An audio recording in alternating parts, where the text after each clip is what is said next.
look at it not from my journalism background, but also one, from my upbringing. And that's the most way I think was because most people don't like talking about it. I was raised by a single mother, and being raised by a single mother means I always had that feminine touch around me, that person who molded me. She was my father and my mother, and so she was my hero growing up. And right now I keep on saying, and thanks to you keep on reminding me, I have to keep on saying this, I'm also a father now, a single father, and a single father of two daughters and a son. So generally, I'm looking at the way I was brought up, the gaps that I felt were there, situations where I felt maybe, just looking at the way my mother was being treated by her siblings, and I really didn't like it. And for me, it was not a just society. It was not, I felt she was not being treated the right way that she should have been treated. And so that's why right now, as a parent myself, I'm trying to instill something different in my daughters. I'm trying to tell them that they have a place in society.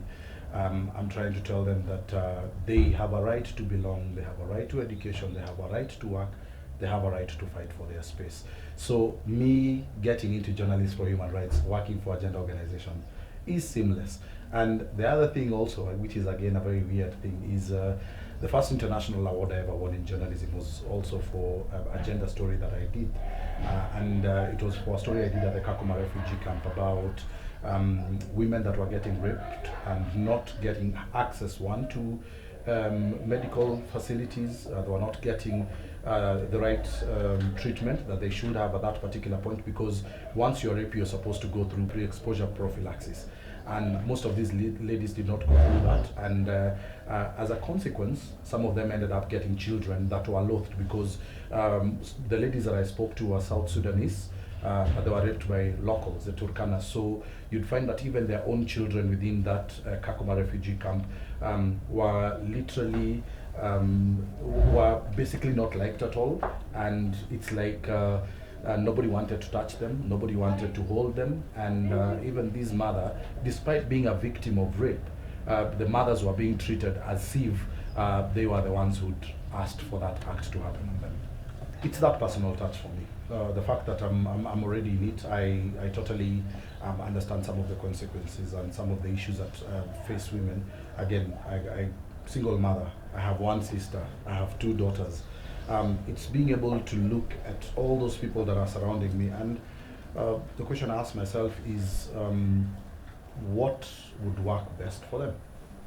So generally, that's the approach right now, even in the organization. So as much as we are trying to create alliances, because that's basically what we are trying to do with most media organizations, with CSOs, generally it's more about building bridges at the moment for us, building bridges, getting as many people on board as possible to just push the gender agenda. My own personal feeling is the main reason why the gender agenda fails is because it's always been seen as a preserve for women. And anytime you mention gender, everyone, the first instinct will be, why are you bringing us women's issues? Well, while we know very well that gender is not just about women. And the more we involve men at the moment, and that's one of the key things. In fact, I know we've had a lot of fights even within the organization, because personally I'm a huge believer of including more men in the gender agenda, because once we do, then it becomes easier for everyone to understand that this is not just a women's issue, it is our issue. It's a whole team effort, bringing in everyone's ideas, and that's why we're even doing this at the moment for International Women's Day, because we are also saying that it's not just about the ladies that we are working with in the office. We are also supposed to be part of it, and we have to move together.